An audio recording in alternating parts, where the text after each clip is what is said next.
Welcome to Unveiling Jesus Christ. I'm John Cassanet, and today we visit the Basilica Cistern in Istanbul, Turkey, located about 500 feet south and west of Hagia Sophia, which we toured together in a prior videolog on February 28 of 2025. Near the entrance of the cistern, you see some old terracotta piping related to the cistern, which is all very interesting, but it doesn't really hint at what you're about to see as you enter the cistern in the area once filled with water. The Basilica Cistern is the largest of several hundred ancient cisterns beneath the city of Istanbul.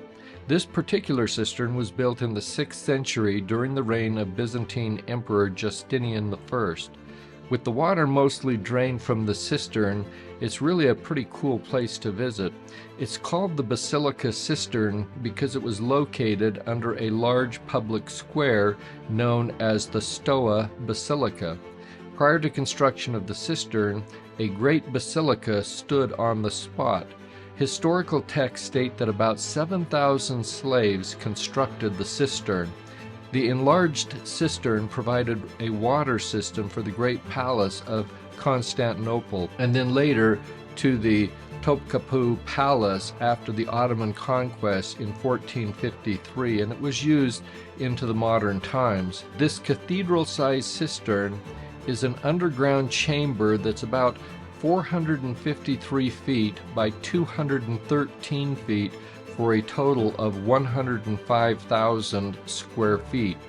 It has a ceiling supported by 336 marble columns, each column being about 30 feet high.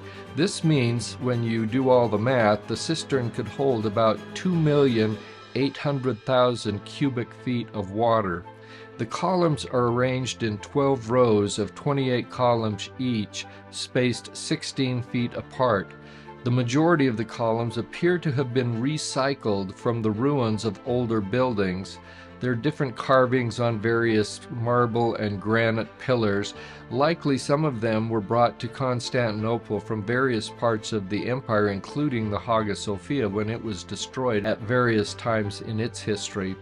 The columns support these cross-shaped vaults and round roof arches. The cistern is surrounded by a fire brick wall that is 13 feet thick and then coated with a waterproofing mortar. The water came from the Agrikapu Water Distribution Center in the Belgrade Forest, about 12 miles north of the city. The water traveled through a series of ancient aqueducts and pipes.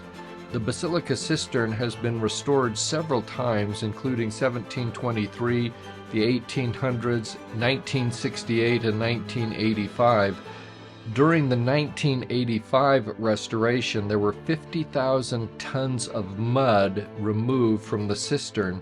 This is when they also erected the walking platforms that you see people walking on in the cistern. These walkways replaced boats that were previously used for touring. The cistern was opened to the public on the 9th of September 1987. Two of the columns have bases with the carved face of Madusa on them. These are obviously reused bases, although their specific origin is unknown. They probably came from some building in the late Roman period. Tradition holds it that the blocks were oriented sideways when they were put into this structure and inverted in such a way to negate the power of Gorgon's gaze. So there you have it, the Basilica Cistern, a big covered hole in the ground that's well worth seeing in Istanbul, Turkey. So until next time, thanks for coming along for the ride here on Unveiling Jesus Christ.